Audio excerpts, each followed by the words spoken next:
I saw Batman Forever when I was a child, and that was, you know, seeing Nicole Kidman, the way like Batman looked at her and stuff, and the rubber nipples and shit. Like, it was like huge for me as a blooming queer. Like, I wanted somebody to look at me the way Batman looks at Nicole Kidman, and I probably wanted them to be wearing a rubber nipple suit.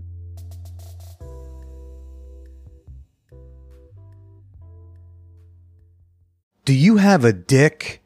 Do you want to boost your sexual performance with that dick? Of course you do. Do it naturally, without the nasty prescription drugs and side effects when you use my sponsor this week, Joy Mode. Get 20% off your first order when you visit usejoymode.com/manwhore. Now let's get to the show.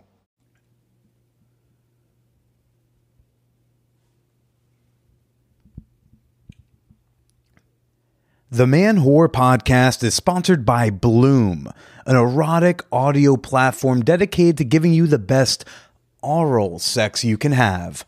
With hundreds of sexy stories in 3 different languages and a sleek, user-friendly design, Bloom stories are the right fit to get you in the mood. Get 50% off an annual membership or 20% off a monthly membership when you use promo code MANWHORE at bloomstories.com.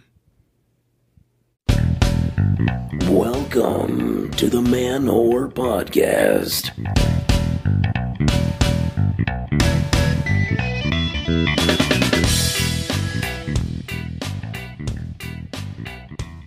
Shout out to all the horny Harleys, the Joker jack-offs, the pervy penguins, and the kinky cat ladies. This is Billy Procida, and you're listening to the Man Whore Podcast. Sounds like I just read off a list of names of like kinky, nerdy football teams. We've got the horny Harleys up against the Joker Jackoffs today.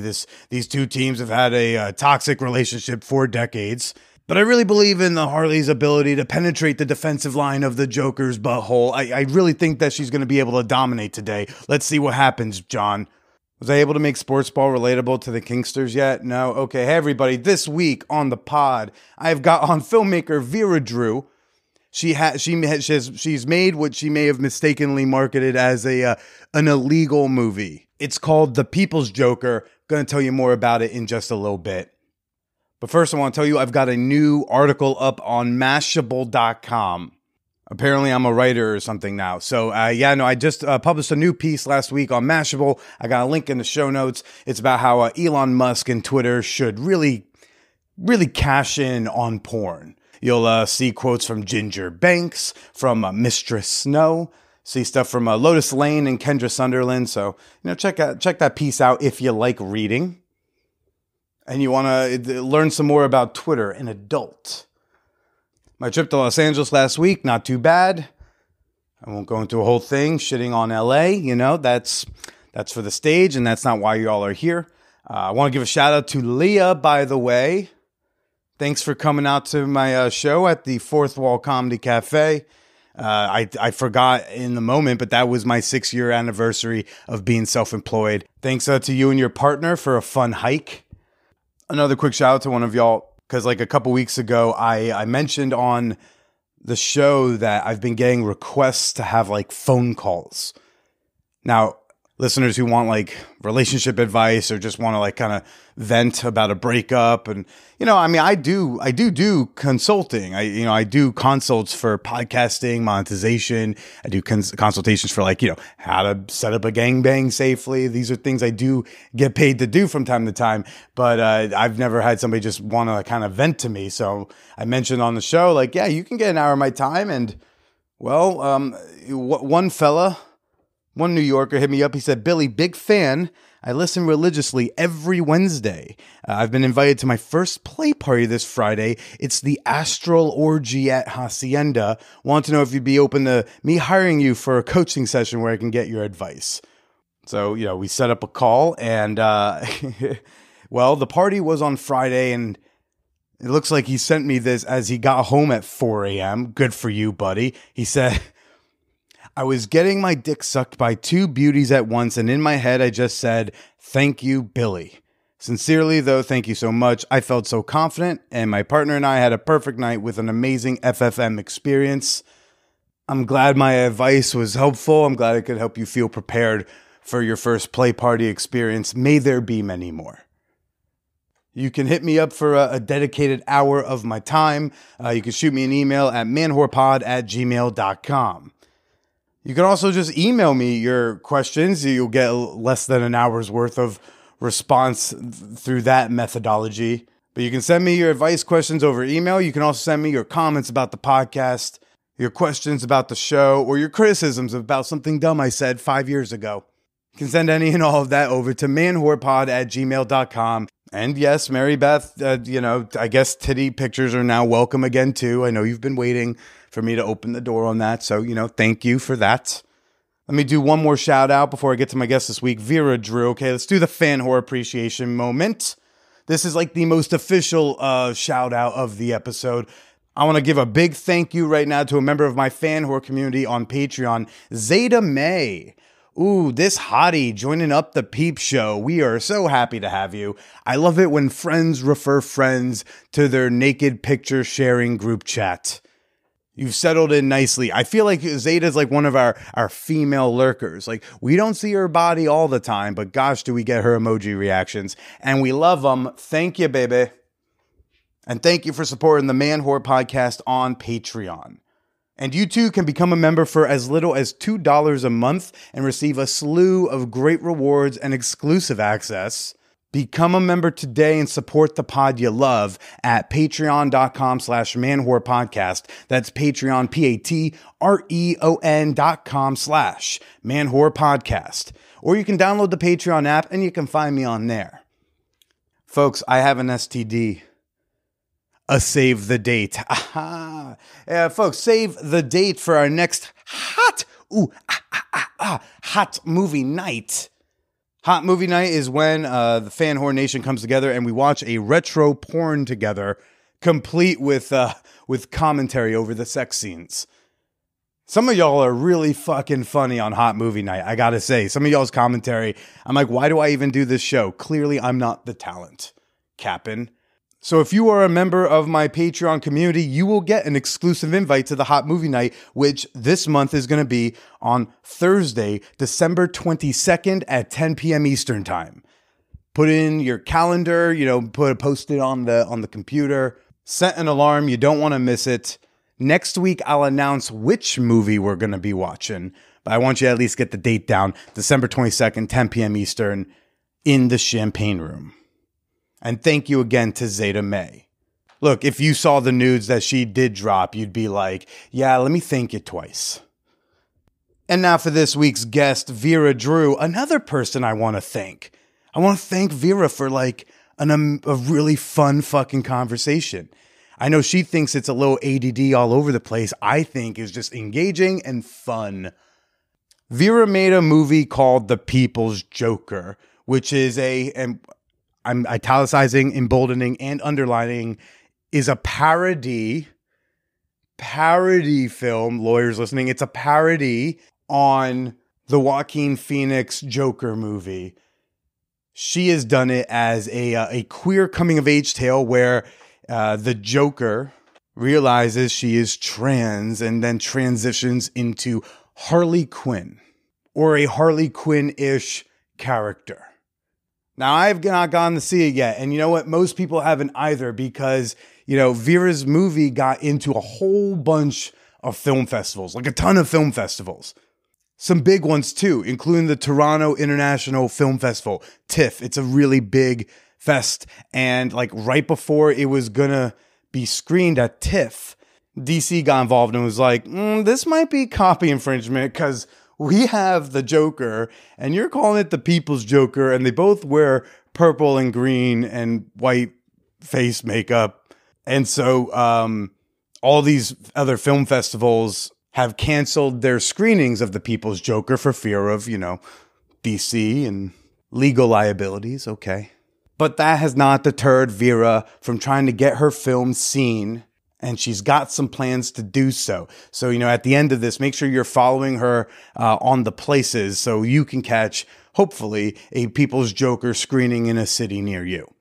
But yeah, no, I talked to Vera when I was out in Los Angeles. We talked a bit about the People's Joker, but we also talked about, her coming of age story. We talked about gender. We talked about quite a bit about comedy.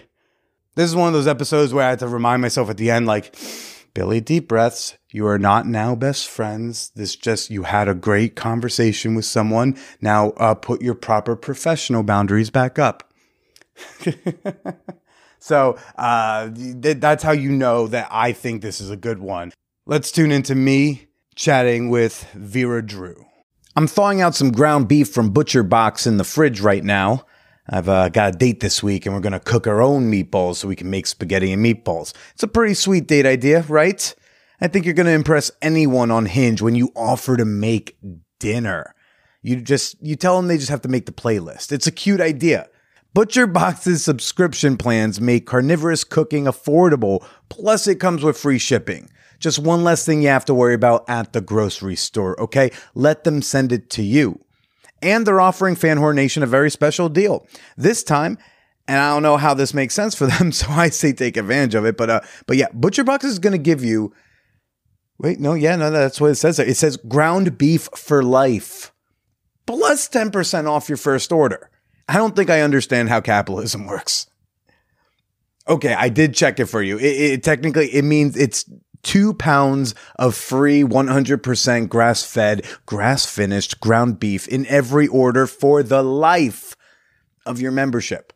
But that's still pretty freaking awesome. So yeah, free ground beef for life of your membership and 10% off your first order at butcherbox.com/manwhore. That's butcherbox.com/manwhore. This is crazy. I just heard God on his podcast. Yeah, of course God has a podcast. God is frequently depicted as a cis white man in a position of power who wanted all of humanity to be just like him. Yeah, he's got a podcast, and it's called The God Pod. It's a fun comedy podcast. I always thought God's podcast would be more like hippy dippy, woo woo spirituality, but he's a funny dude.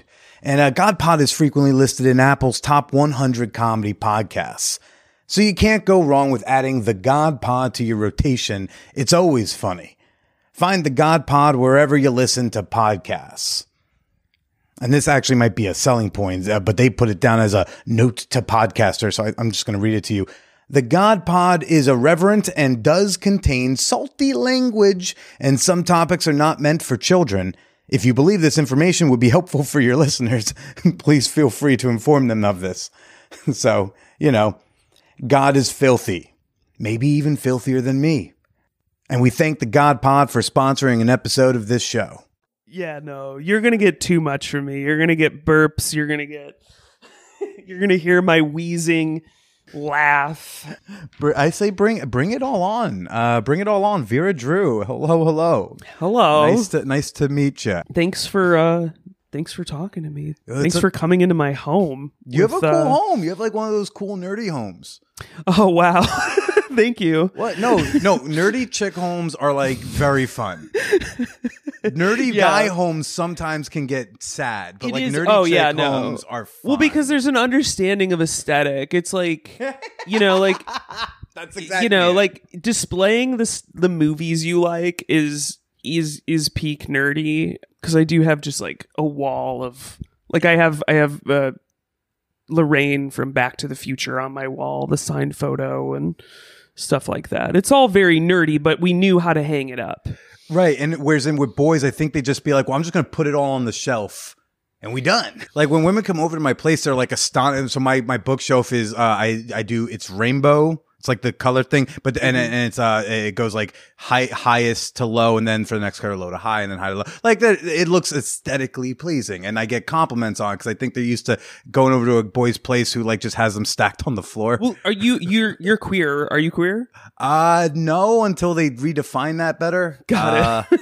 I was just asked that at the last interview I was at. They were like, "So, are you identify as straight?" I was like, I'm straight until for whatever that means anymore. I'm a man, whatever that means. I don't know. And there's not really a good model for it anymore. Well, just things are shifting, things are changing, and so I'm just kind of like maybe this is the Aristotle in me. I'm just like, I think there are just think things have words and definitions, and you tell me what it is, I'll reclassify if necessary. Am I non-binary, or am I a man who just does manhood the way I do it? Straightness, like what exactly does that mean? Attraction to women or attraction specifically to cis? I don't know. So I was like, exactly. I'm gonna hold on to all my privilege cards till you tell me I need to hand some in. I won't fight you. I'll just be like, yep, no, it's time. Here you go. That's really the best approach. I mean, that is what everybody should be doing. I was mostly, the only reason I think I asked was because you have sparkles on your cheekbones. So I believe that you would have like a nice layout in your home too. Oh, thank you. It's all fucked up. I went to the bathroom at the pizza spot and I was like, I lost one eye's worth. I put this on in the morning. So this looks like at the end of a ragged House of Yes night. It's pretty good. It's pretty. I don't know. I don't get the reference, but one of these, I feel like I lost a lot. Oh yeah, but no, I'm good. I mean, I think that's what actually works about it, and that might have even been why I specifically used the word queer, was because it was not matching. And I even put it on like a boy like a football player, but glitter, right? I put them on under the eyes, like I'm ready to go into the big game or musical. Wow, this is so fascinating because, like, I mean, so I've always, like when I saw, I don't know, just like where like gender politics were headed a few years ago, I was kind of in this loop of constantly saying, like, I felt like men, and particularly like straight or straight-ish cis men, need like their revolution, like their gender revolution. And it sounds like you're on some version of that, at least in the way that you just answered, are you queer? With too many words. Is that, it's like, it depends who I'm talking to. It's like, I could answer it in the long form. No, but I get it. I mean, I get it too, because like, honestly, it's so, I mean, you asked me before we started rolling if I identified as a lesbian, and the question overwhelmed me because, like, I don't know, the moment you apply like one word to anything, it becomes you're boxing a part of your identity in. Yeah. It's weird. It's kind of it's the problem. It's the reason we're in all the messes we're in, I think, is all the words and what everybody's conflicting opinions are on them. And like, every day people on Twitter are arguing about what bisexual means for some, like, still every single day. I feel comfortable identifying as non-binary for myself. I mean, but I do just say trans. I'm a trans woman normally to people, because it just, then they know, generally speaking, they assume it adds a bunch of assumptions that I don't have to spoon feed to them, right? But I bet it depends on who you're speaking to. Like, you might like slightly adjust the answer just for simplicity. Well, yeah, exactly. And like, I don't know, like I feel comfortable with she and they pronouns. Okay. But like, generally speaking, everybody just calls me she, and like, I'm cool with that too. It's like, I don't really like want to commit to one thing or the other, but like, I kind of see what you're saying about, I don't know, like the non-binary, like, just the word is a punchline now to people, and it's such a bummer. It's such a massive bummer to like kind of feel like in this like state of like in between a little bit, without having like any sort of language to do it. Or do you like the lack of language to your... Oh no, I like answers. I like to know the rules. I like just because, just tell me what's going on, I'll do. Or if I'm choosing to break a rule, I like to know that is what I'm doing. I hate it when I'm breaking some like social norms rule that I didn't know was a rule. If I knew it was a rule, totally. I actually might have followed it. No one told me, right? And then I just get called an asshole, and then... Well, I mean, I basically just met you, so like, but you seem reasonable and communicative to me. The world is not reasonable. No, nor the world. I mean, that communicative. is, no, not at all. It's very. But you just can't waste your time with people that are gonna argue with you. Do you not identify as a lesbian because of how other people will treat you when you do, or because you don't feel as? I think for me, I've dated and fucked and ruin the lives of every gender under the sun at this point. So like, it's just like, it feels kind of ridiculous. Like, I mean, I was a straight, I pretended to be a straight cis man for 25 years of my life, and like, you know, was kind of a serial monogamist and like with women, and like constantly thinking I was maybe bi or something weird because I didn't have the language for it. And like, then from there had like a gay, like a brief twink period, but a very self-hating twink if I've ever seen one. And then what's a self-hating twink? I had a web series called This American Drew at a public access network that I helped start. Did they not let you use This American Twink? No, they didn't, but it might as well have been called that, because like it really was just about me trying to learn how to be a gay man. And really in that process, I was figuring out I was trans, and that like whatever that like burning question had been in the back of my head all those years had very little to do with like the people I slept with, and everything to do with who I was and like how I wanted to be treated, and how I wanted to be loved, how I wanted my body to look, and all those things. And I think, you know, going back to your initial question, I think I've had so many identities at this point too, that it's like, to just suddenly be like, yeah, no, I'm a lesbian. It feels like the end of something. It feels like, okay, like all these other ones were wrong and not valid. And it's such a loaded word now. Like, I mean, like I feel like real genuine TERFs, like the people that really don't like trans people, like a lot of them are, you know, they identify as lesbians, and they see me as a threat and to their queer identity somehow. So it's like, yeah, it's like I don't really like how, I mean, queer identity needs to be politicized so that we can have rights, but like it's just a bummer.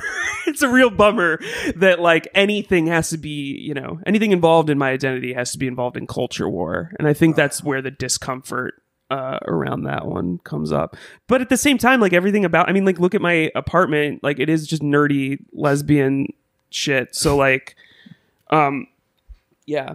Sorry, I just talked at you for like 15 seconds. You are minutes. The guest. That's kind of the idea. It is tripping me out though, because we are in my house, like, and I have. Does it feel like rude, like you're hosting someone, but then just talking to them constantly? Yeah, and I just, you know, I constantly apologize for taking up space. So. I wonder what that's about. Yeah, no, it's a larger issue, I think, with me. Something about like the entire world telling you and other people like you that you're taking up space you shouldn't. Right? Something like that. It's like, oh, you're taking up space on our swimming race or whatever. It's like, you never fucking cared about swimming. Stop it. You didn't care. Did you see Sam Morrill's special on Netflix? Oh, he had just a great bit about that make Oh fun. Yeah, no, I think I did actually. Yeah, that clip went around on Twitter a lot. That particular joke. He's like, you never cared about this. Come on. No, it's funny. It's so funny because it's like, yeah, it's just all the things that people care about now that they know trans people exist and have existed for as long as cis people have existed is like, it's maddening. Yeah, it's like once you got like Leah out the race, okay, well now you go back to not caring about women's swimming, which is how I know you didn't care. Yeah. No one cares about women's wrestling in Texas anymore in high school, but they did just real fucking bad for 3 years. Now everybody's a fucking cop now, and they think it's like punk somehow. They're like, everybody's a fucking cop, and they act like it's anti-establishment because in their heads the establishment is somehow wokeifying everything or something. It makes no sense to me. I don't even understand. Like, I think people think that queer people like are the establishment now, but that's simply just pop culture. That's just because queer people are making more fun, entertaining shit. So that's most of that's a lot more of what you're seeing them 10 years ago, because they're making more cool shit. And so you're watching that, so you think, oh, well, they're not, y'all are not in charge still. It's also really all it comes down to is like queer people have been making art for as long as art has existed. Like, I mean, the classic Disney films were made by just some of the flamingest homosexuals on the planet. Like, I can't it's just we're more visible now is really all it comes down to. And like there's no like mafia in control of culture. Yeah. And it's not Jewish, it's not queer, it's not gay, it's there's just capitalism and fucking Dan Savage and RuPaul are in like a room somewhere, like, you know, pulling some strings. Those two might be. You picked the two people that if there is a queer Illuminati. Now who else is in the queer Illuminati? Oh god, this is like the part where like I get a phone call from my reps. You're like, Presida, I'm trying to make another movie, hopefully. Yeah, no. Well, I mean this in a complimentary way because I actually really do love everything he touches. But Ryan Murphy, I'm like, how are you still doing this? Like, how are you still making this like crazy, visceral, gay, violent, and often very vile and beautiful and funny and weird and gross and offensive. Like he just makes really, if there is a gay Illuminati, he's probably actually the head of it. Yeah, it's like, how are you making American Horror Story and Glee? How is that the same fucking guy? Yeah, no, but if you do zoom back at the mosaic that is everything Ryan Murphy has touched, you see the full painting, and it actually makes sense. And it's very much just, it's a musical theater kid who like got the key to everything. Yeah. And I get why he's not everybody's cup of tea too, but yeah, I love him. I've heard he's had some misses, but you know, doing good stuff. I mean, I have too. I mean, just not people just don't know about mine. Well, they're not allowed to see it, I hear. Oh, well, that one's, I mean, it's so, I'm in a unique position where my biggest miss is also my biggest victory. So I'm talking to you in part because you have a movie that's kind of out. Yeah, or was gonna be out, called The People's Joker.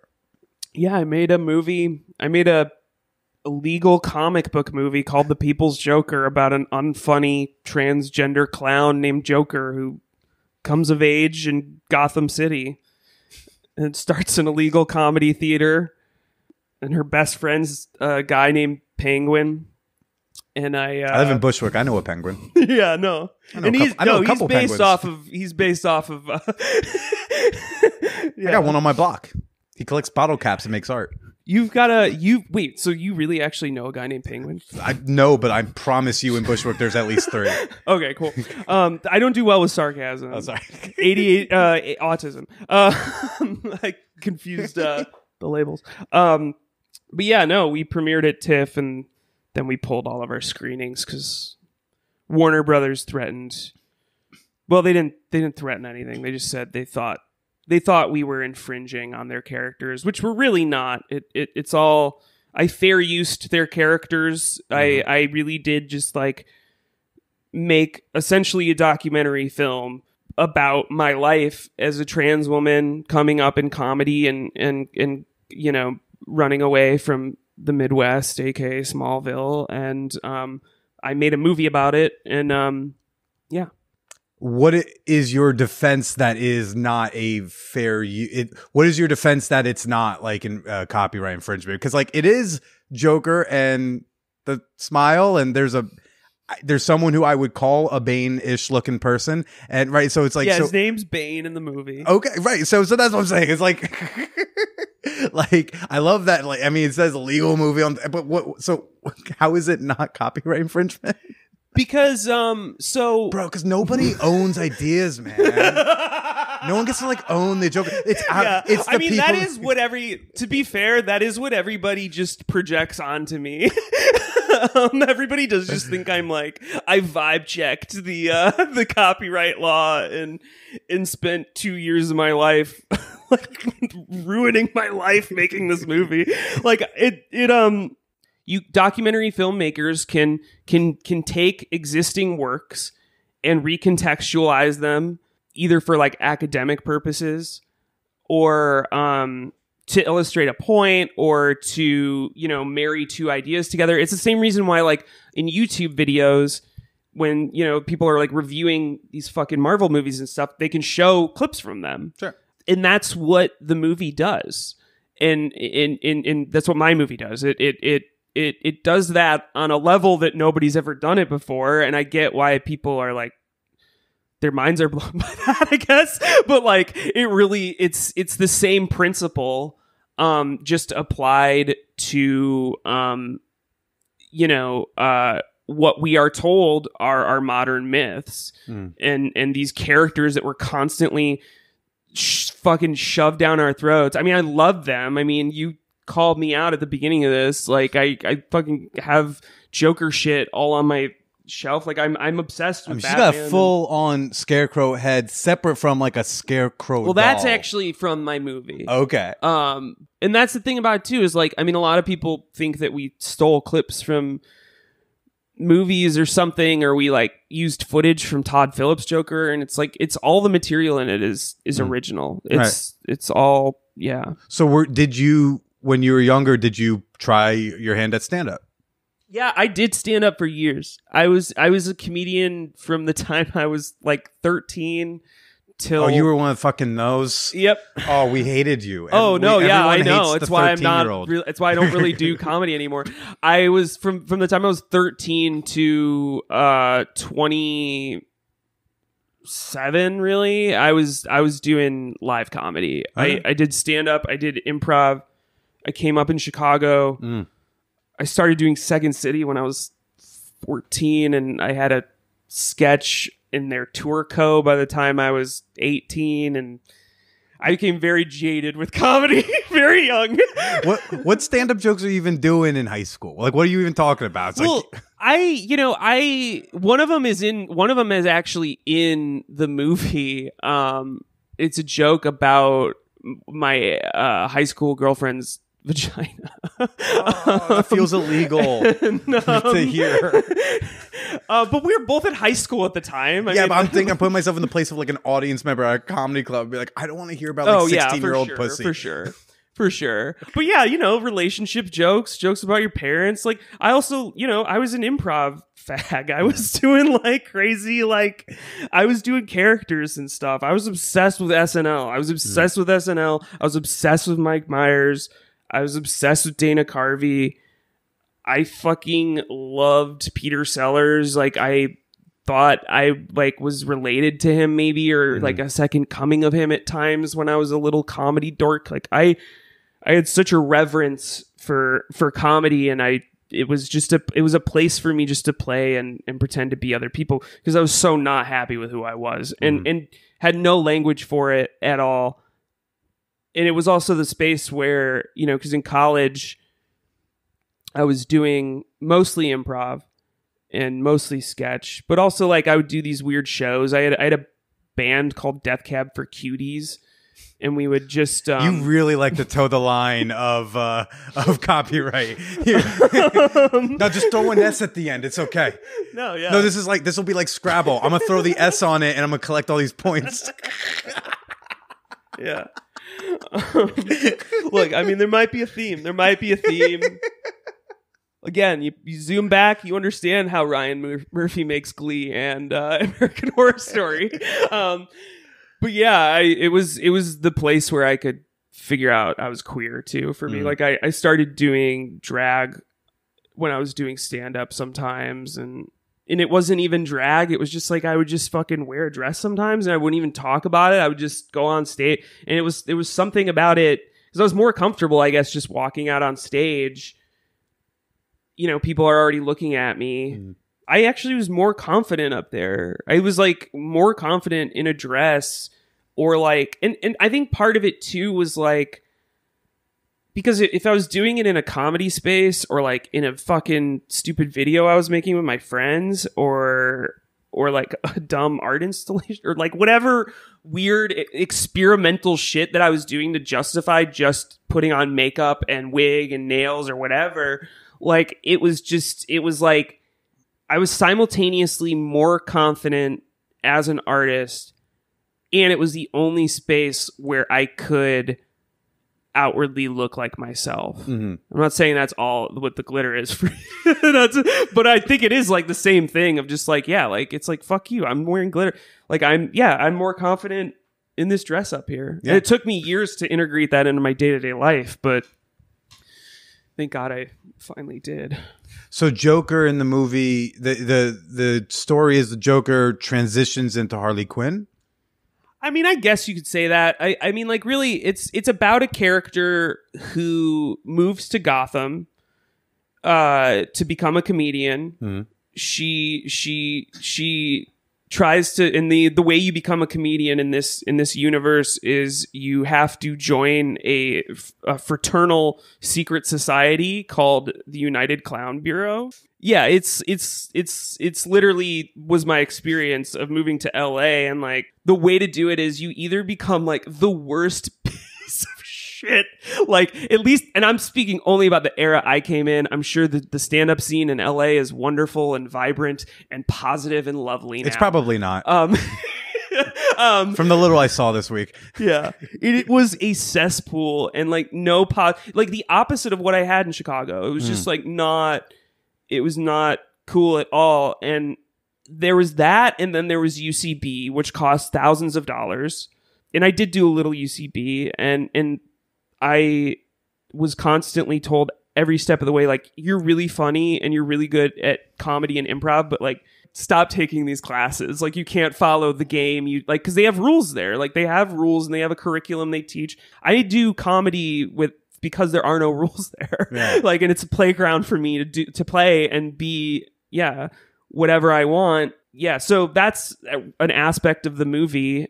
And what she does in the film is she starts an illegal comedy theater.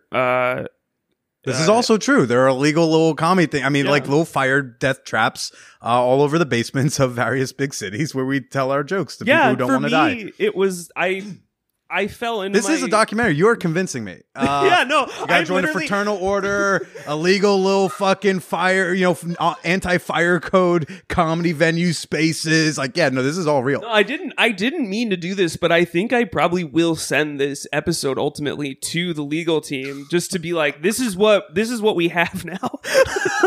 This is my statement. When I quickly gave up like on doing live comedy when I moved out here. I'd say like after like 2 years of really trying to like make it work, it was just like, I can make this work, but I'm going to ruin my life and it's not going to be fun, and I'm going to be 5 years down the road and regret it. So I just focused on TV and film and making sure I was like, growing as a filmmaker and as an artist, because that's always what I'd really wanted to do, was make movies. Off of that, I was working on a show called Comedy Bang Bang, and the director of it, on the IFC version of it, the TV show, I was an editor on it, and the director, Stoney Sharp, was working on. He just started collecting these like old tube cameras, like old studio cameras, like. These cameras called Ikagamis. It's what they actually shot the first season of the Eric Andre show on. They're these old public access cameras. And he would just come into work every day talking about how he's like building this like public access studio. And like, it was like, what the fuck are you talking about, dude? Like, it sounded like a crazy, like Doc Brown or something, like mad scientist shit. And like one day it was like the studio was finally ready. And like we went over and like Stoney had just built this like public access station in his office. It's called Highland Park TV. It still exists. I still work with them sometimes, but it was really this like beautiful playground for me where I could just make these just the dumbest videos ever, with like no worries about networking or like who's gonna see it at the club, or who it's gonna piss off, or who is gonna think I'm ripping them off, or blah blah blah. It was just like, I'm there with my friends. We got some cameras, some old looking cameras. It makes all of our shit look like fucking snuff videos. It was like, it was a blast, and it was exactly what I needed. And really that was where I did that. This American Drew web series was under that umbrella there, and it saved my ass. Like, I mean, I'm so glad that those spaces exist, and like, because there really are still like punk spaces for comedy to like incubate and like actually be cool and actually say something and not just be like fucking coked out lame aesthetics and like edgelord shit, like, you know. The concept of, you know, performance as a space where you have this excuse to present yourself a little closer to how you maybe viewed yourself is really interesting to me. You know, how early do you think that was starting? You said you started doing like comedy at 13. And, you know, how is that manifesting as someone who is at the time identifying as this like straight boy? And then, you know, and you've mentioned having all these different identity markers over time. So what was that transition like from this identity to this, to that, to where you are now? I think, you know. And also, what role did any art play in those transitions? Gosh, that's such an interesting question. And it's like, because of just where my head's at these days, I started microdosing shrooms this year. So it's like, I really kind of deconstructed a lot of these eras of my life, and really like all I keep coming back to is it's just like, I'm in a constant state of transition. I'm in a constant state of growth and change and moving toward authenticity and moving away from it, and authenticity is changing sometimes, and it's comedy itself was such a beautiful like place for that, because it is just like anything you can do, like you can do anything. Right. So it's like it really made that process of my life, which is really just, I think it is why I'm here, like on a, you know, wooey new agey level. Like I really do think I'm here to be in a state of transition, like for one reason or another. And I mean, my like, you know, PR answer is like superhero movies. And that is true. Like I saw Batman Forever when I was a child, and that was, you know, seeing Nicole Kidman, the way like Batman looked at her and stuff, and the rubber nipples and shit. Like it was like huge for me as a blooming queer. Like I wanted somebody to look at me the way Batman looks at Nicole Kidman, and I probably wanted them to be wearing a rubber nipple suit. At 6 years old. I mean, again, sorry to bring up childhood sexuality, but at 6 years old, it was like, it really, there was something there, like watching that movie, that something clicked. When was the first time someone looked at you that way? I don't know if I've ever, maybe that's really what the mission has been, is to find that still. I think I found it. You know, my girlfriend definitely looks at me that way. I did want to say, her girlfriend is in like very much in listening distance, so I was hoping you'd eventually get around to. She totally does sometimes too. Yeah, no, I realized midway through, I was like, oh yeah, you set me up to like actually like score some points with my girlfriend. That either that or reveal like an earlier first. But I was like, I would hope it at least starts with her. Honestly, I think, yeah, I mean, like, I also think, you know, there's a character in my movie who is Joker's like boyfriend in the movie, and he's also a clown. His name's Mr. J in the movie. Okay. And his design is based off the Jared Leto Joker. Okay. Loosely. It's a parody. Excuse me. Actually, it's a parody. It is a parody of Jared Leto's portrayal of the Joker. I smoked a joint earlier, so it's all the legal. That's the reason why. Okay, that was a misspeaking. Yeah, my client misspoke. That was based off an ex. He's based off an ex that, I mean, I think we ruined each other's lives. Oh no. But it was a very traumatic relationship. It was a very deeply traumatic relationship, but it was also the first relationship where I ever actually felt like any genuine love from anybody on the planet. Yeah. Like, and not just like romantic love. I mean, just like, I don't necessarily mean that people didn't love me before that. I don't even mean that I didn't love other people, but it was just the most authentic and pure version of it that I had ever experienced up until that point. And it was simultaneous with me coming into my like transness and stuff is largely why that was the case. But yeah, he looked at me like, I think at least slightly like how Batman looks at her. Okay. And that's a look of like, this person loves me, or this person is like lusting after me. I think because for me, if we're using that metaphor, it was so surrounded by this like childlike wonder of like Batman loving a beautiful blonde woman, you know? And like it really is, it's just fairy tale shit. I think it's like love, actually. I think, you know, I'm a phenomenally gay person. I'm poly. I'm very horny and disgusting and despicable. But I'm so lovey fairy tale, like Disney kid vibe. Like, I'm not a Disney adult, but I have a toxic fairy tale syndrome. And I think that's what the look is. It's like, it's real deep movie show-stopping love. Yeah. And my girlfriend does look at me that way. Did you hear that? We want to make sure you heard that. This is good. Okay, good. Covered. I mean, like, not being able to relate to the experience necessarily. So what was like to try on different identity markers, like, okay, like, I guess I'm a cis guy, or I guess I'm like a bi guy or gay guy. And then it's like, actually, maybe I'm not a guy at all. And then like, what orientation am I within this thing? What was it? Like, do you feel like, oh God, I got it wrong. Oh, I got it wrong again. Or what is that like? In the early days, I think it is like, oh, I got that wrong. Like, I carried more shame about my fake cis straight days than any of my identities, because it does feel like it was the one that was the least authentic. I was really trying to be some weird, like just fake idea of a man in my head. Like, I don't even know what my template was. I mean, I think it's why I got so into comedy, was because like I was an early WTF listener.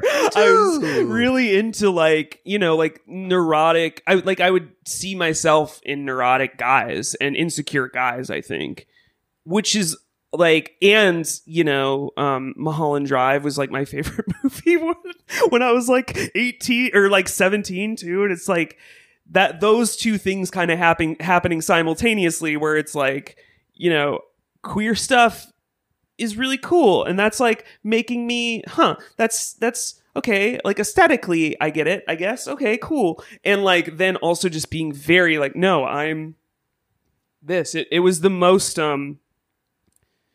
broken and fractured I ever was, and I think that's one that is still there's just like a lot of healing.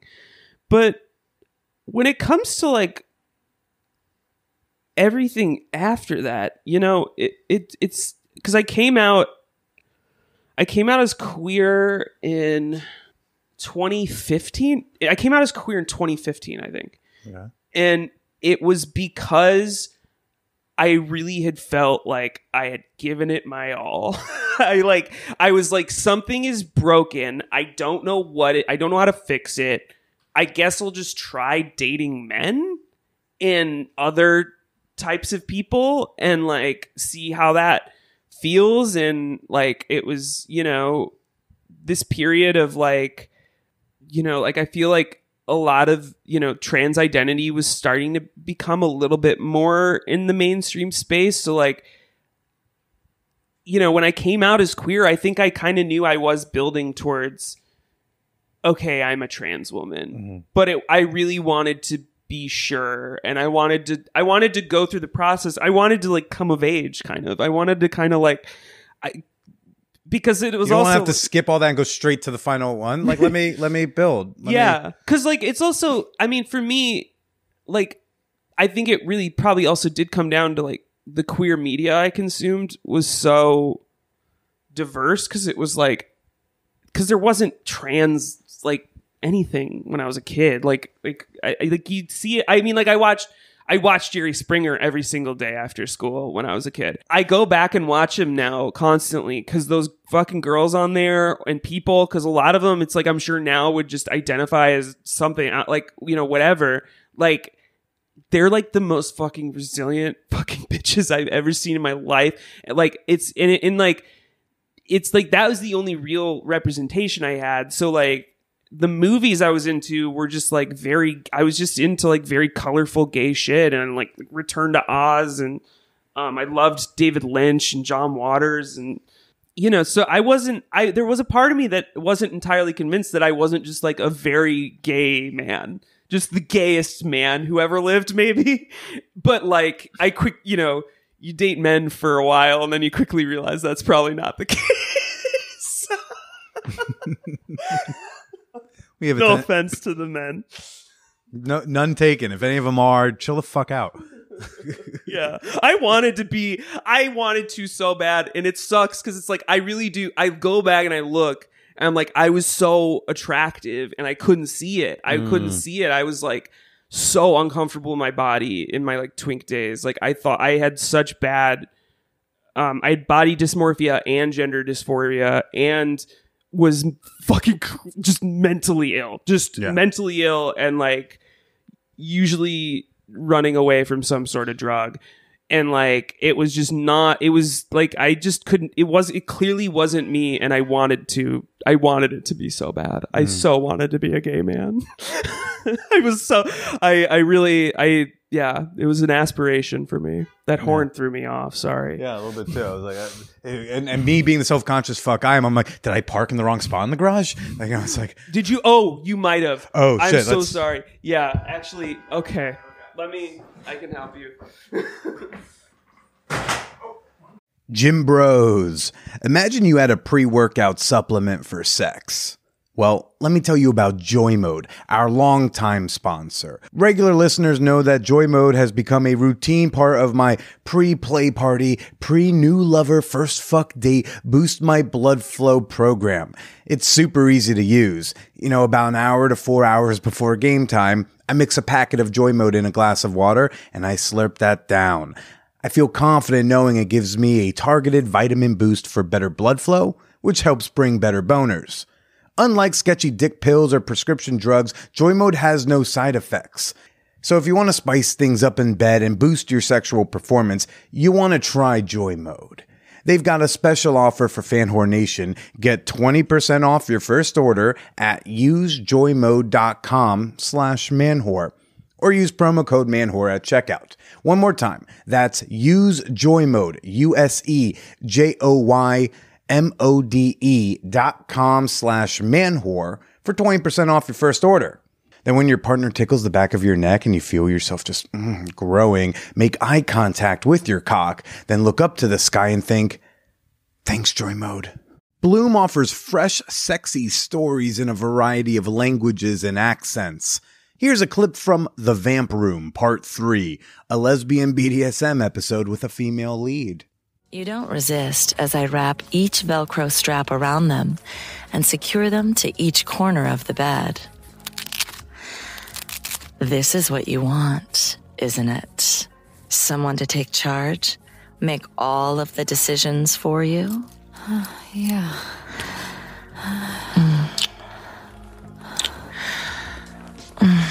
Check the show notes for the link to that story if you want to hear the whole thing. And then use my promo code MANWHORE to get 50% off an annual membership or 20% off a monthly membership at bloomstories.com. Again, that's promo code MANWHORE for up to 50% off at Bloom, BLOOM, stories.com. I'm so sorry about that. That's okay. Like, I would have went outside and smoothed it over, but like, I would take a whole thing. She's such a fucking bitch, dude. She hates me. She bangs on the wall all the time. That's okay. That's okay. We were talking about very lovely, sweet sentiments and finding yourself an expression. And why would I continue that? So why and how are you disgusting in with your interests? Oh God. I don't know. That's too general of a question. I'm Catholic. I was raised Catholic. I'm not still Catholic. I want to make that very distinct. I am not trad cath. I don't think anyone was concerned. Sometimes I don't know. I feel like I feel People's like, Joker's pretty blasphemous, I'm sure. Yeah, she definitely says "fuck you, God" at some point in it, which only somebody who grew up Catholic could really arrive at. But I was raised Catholic, and I have a ton of shame about sex, and so that's why I say things like that. All right. I thought you had some like wild kink no, or something. I'm sure I'm like actually probably the least. No, I don't want to say that because it would be cool to get laid off this appearance. But I mean, like, I'm not like into, I don't like pay people to like, I'm not even going to make it. I don't want to kink shame anybody. I don't know. I mean, you can throw it out there. It's fine. We're not saying it's disgusting. I was also going to do a cheap one too. I was going to like do to say Danny Thomas, the pooping on the glass coffee tables.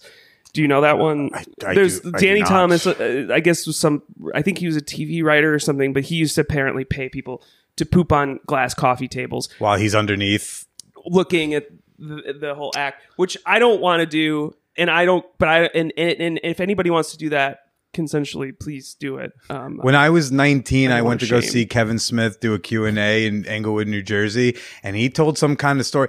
And the story at some point, I remember picking up that it's probably not real. But it involved him kind of being cucky under a glass table. Forget if it was someone shitting on it or someone like fuck his wife. There's some. Anyways, I think maybe now that he was just doing an homage to that, and I had no idea. Like anytime I watch and rewatch Kevin Smith movies, there's always something I realize. Oh, I didn't know that. Okay. Yeah. Well, they're so loaded with words. Well, it's like Kevin Smith movies and Bo Burnham songs. Have you talked to him? Kevin Smith? Yeah. A dream. No, I asked him a question at the Q&A. I have it on tape. I'm sure he's within your reach. He's within your reach. I'm gonna tweet at him before my blue check mark disappears tomorrow. Maybe. Yeah. I'll be like, Vera Drew says I could get you.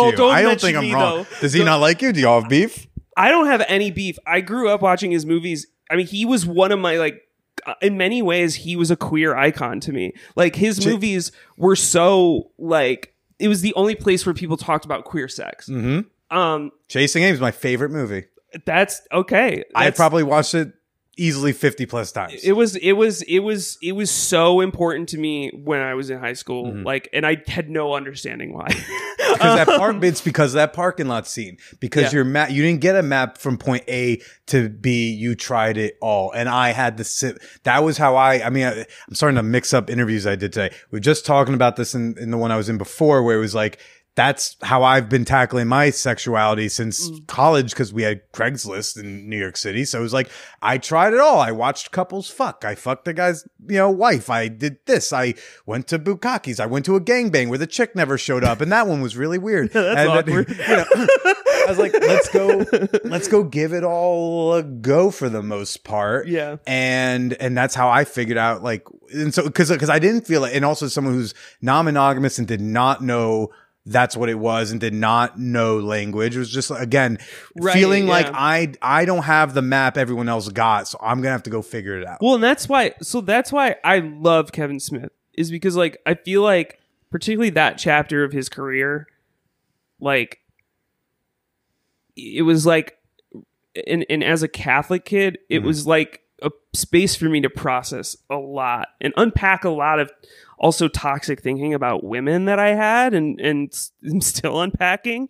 like, I mean, like, he really channeled that in such a fascinating way.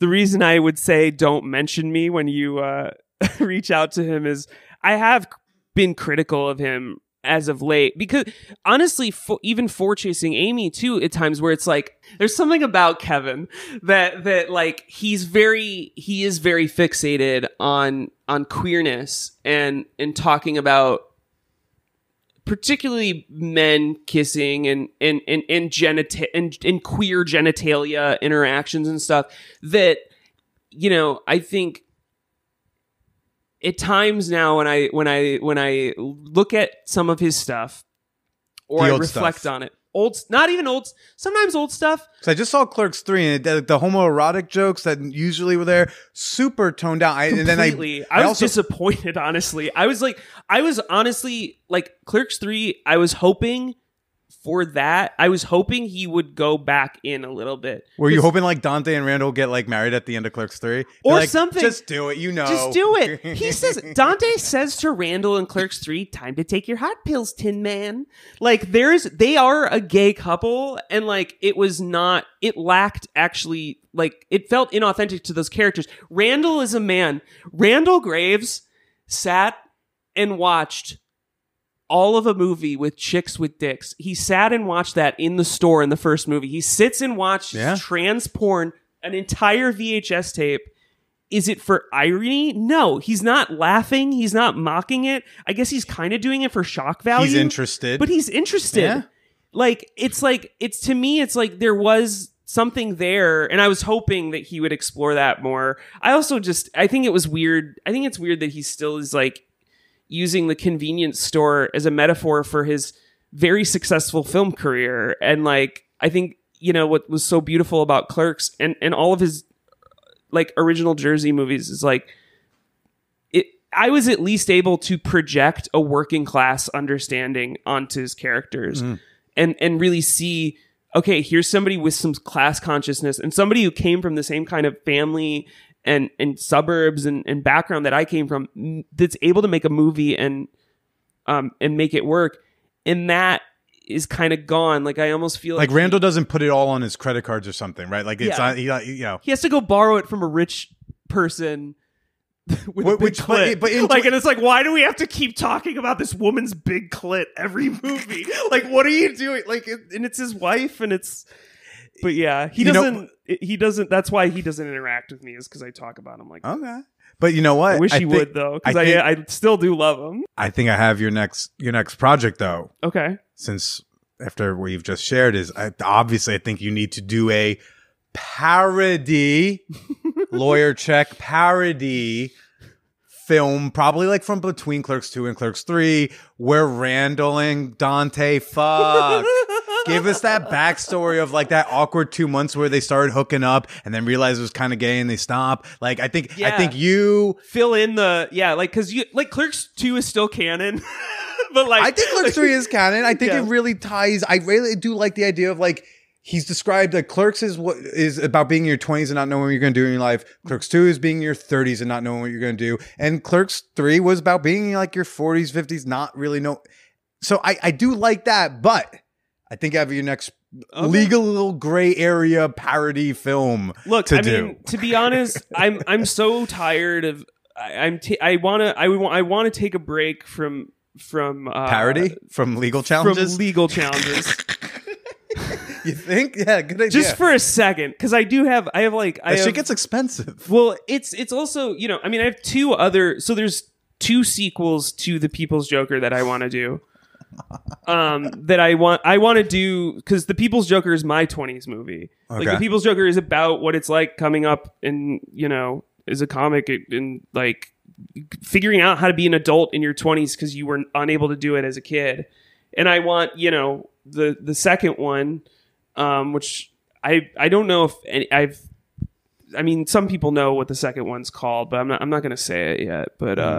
But the second one is going to be about my 30s, and then the next one maybe my 40s, and yeah, like I'm definitely going to as the character. And look, I mean, at the end of the day, I do think I think people are going to see, once more people see this movie, it's really not breaking any laws. I mean, I may have made a mistake putting illegal on the poster. I really was just trying to get butts and seats and sound cool and punk rock, because it is the most punk rock movie ever made. Like, I made it with like a bunch of people all around the globe during a global pandemic, and it's sorry. What? No need to apologize. You're doing great. ADHD. You're fine. No, because that's what I was going to ask next is, I was going to ask, what would the sequels be about and what would they look like? And then I was going to kind of close with, what is the current status of The People's Joker and anyone's ever possibility to see it? People are definitely going to be able to see it. And yeah, I mean, I'm figuring out a release plan with my team right now. Is kind of where it's at. I I went into TIFF. I didn't think I was going to get into TIFF. TIFF, for those who don't know, is the Toronto Film Festival, right? Yeah. And like it was a very fancy, it's a fancy film festival. Yeah. It's like a huge, like, it was crazy that we got in, and that was kind of as far as I got. Yeah. Like, really, like, that was the goal, was just like, okay, I guess I'm going to try to premiere this at a huge fancy film festival. And so I, you know, and I wasn't expecting it to, like, because Warner Brothers knew about this movie up to 2 years ago. Like I've had meetings there. Like I've worked for them. Like I worked on Adult Swim shows most of my career. Did you like tell them, or did you warn them, or I didn't warn them, but I did everything in plain sight, like the entire time. I you know, I made sure, like, you know, but I have friends in the Harley Quinn writers room. Okay. Like, I know some of the execs there. Like, they were aware of me forever, but I wasn't really expecting any sort of pushback at all. It's probably only because you got into such amazing festivals. Yeah, and I mean, look, it's interesting too, who comes out of the woodwork and wants to be your friend after that happens. Too, it's like kind of like, oh, okay, cool. They actually may see me not as a threat, but they're a little like, there's something, this, like, okay, now it's definitely on their radar. And we just were not prepared for that at all. And now, because I'm confident, I'm fully confident that this movie can be legally exhibited, and it should be. I think it's a movie that, like, you know, trans people have been aching for decades, and like it's and you know, I think it's a movie for everybody too. Like, everybody needs to see it, and we're figuring out the best way to do that. Yeah, and we'll see. Well, I look forward to seeing what's up with that. Yeah. Vera, talk to the local cool people in your neighborhood and ask them what's going on with the People's Joker. You know? Okay. First, I got to learn who the cool people are, because I've never been accused of being cool, but I'll find them. Vera, you know, quick question. Do you have like another, because I don't want to impose on your time, do you have like another maybe 10 to 20 minutes to do a little bonus episode? Sure, I'm down. I figured we could do a little bonus episode for the Patreon folk about maybe get into, you know, comic book people, probably on the queer side of things. I don't know. We can do a little shipping. We could do some fun hypothesizing in the nerdum, if that seems even interesting for you. I feel like you have like you've already, you know, kind of queerified Joker and maybe Bane. I haven't seen yet, but Bane's pretty cis het in the People's Joker, actually. Okay. I think he's kind of actually like a role model of toxic masculinity. We weren't that creative with Bane. We're just like, he's strong and he's just a like bad dude, I guess. Sure. Well, we'll nerd out in the Patreon episode for people tomorrow. But for now, Vera, where can people go to find you, follow you, and keep up with the People's Joker? I am Vera Drew 22 on Twitter, Instagram, Tumblr, but I'm easing back into Tumblr. I haven't fully dove in yet. And I might learn how to use TikTok eventually. I'm just intimidated by it. Everybody's on there is like half of my age and like knows all these cool tricks and stuff. And it's, I don't know, it seems like a new program I have to learn or something. Yeah. And that's where they can go, and they follow those. They'll be able to keep up with the movie. Yeah, that's the best spot. I mean, yeah, Vera Drew 22. It rhymes. Well, Vera, thanks so much. And, you know, why don't you go ahead and say goodbye to everybody? Goodbye, everybody. Thank you so much for having me on. This was great. I hope you got something interesting. This is all good. The only note I have is cut down my comedy answer. Okay. From minute like 32. Oh, it was so good though. No, I went on. I went a little long on my answer. I was like, I'll cut down my part. And most of my editing in the show is taking me out.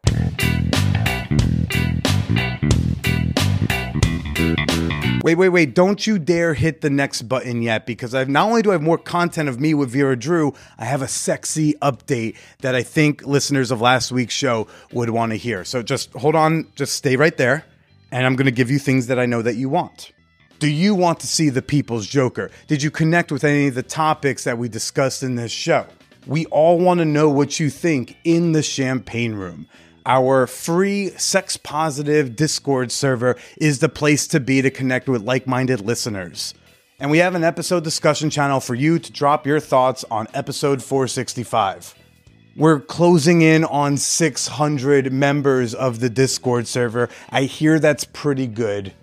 So introduce yourself today at manwhorepod.com/Discord. And then you know what? Invite a sex-positive friend of yours who you also think could use some online community. They're welcome in there too.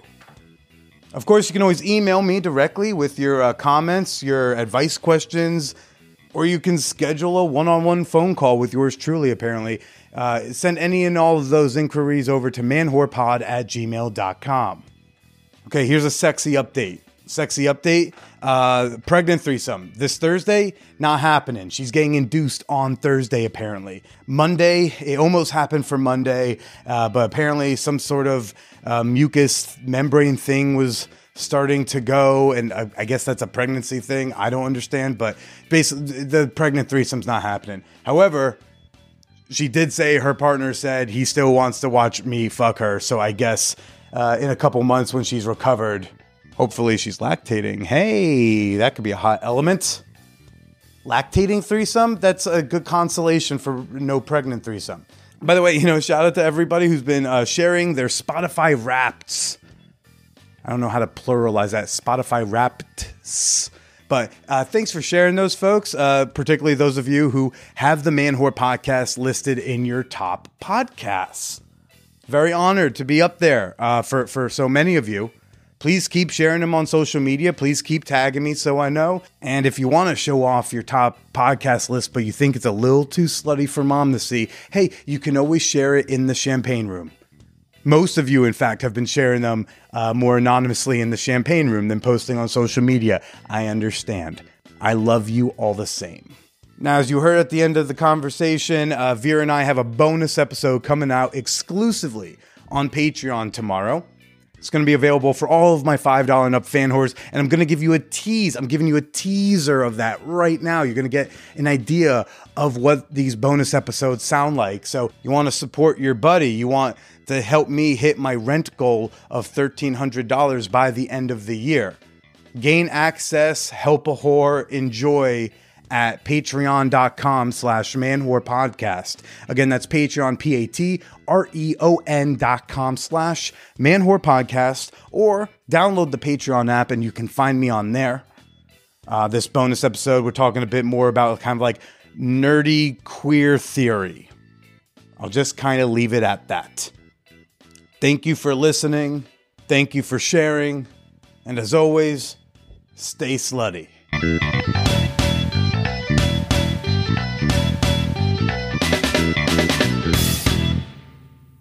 I got a note on a show I was writing. Fuck it. I was hired to work on a reboot of that I don't think will ever come out, unfortunately. But I made a joke on there about identifying as genderqueer. And obviously. Is like total trad wife, like completely always wears an apron whenever they go to the beach in a fucking bathing suit, but still uses he, him. So genderqueer felt right to me as a non-binary trans woman. I have friends who identify as genderqueer. I got a note from GLAAD saying that was an outdated term. I have friends who still identify as genderqueer. Is that an outdated term then? If those people still exist? Like, it's like, why am I even getting this note from an organization that's supposed to apparently like nurture homos like me? Like, what are we doing here? Remember that dude at the video store that knew way too much about movies, but always made you laugh? Whatever happened to that guy? Well, he started a podcast, Binge Watchers Podcast. Go listen at bwpodcast.com. And every month the shows host a new theme of episodes like Bad Romances, Back in the Day Hits, and an annual horror movie marathon called Summer Slash. Listen now at bwpodcast.com or wherever you get your podcasts.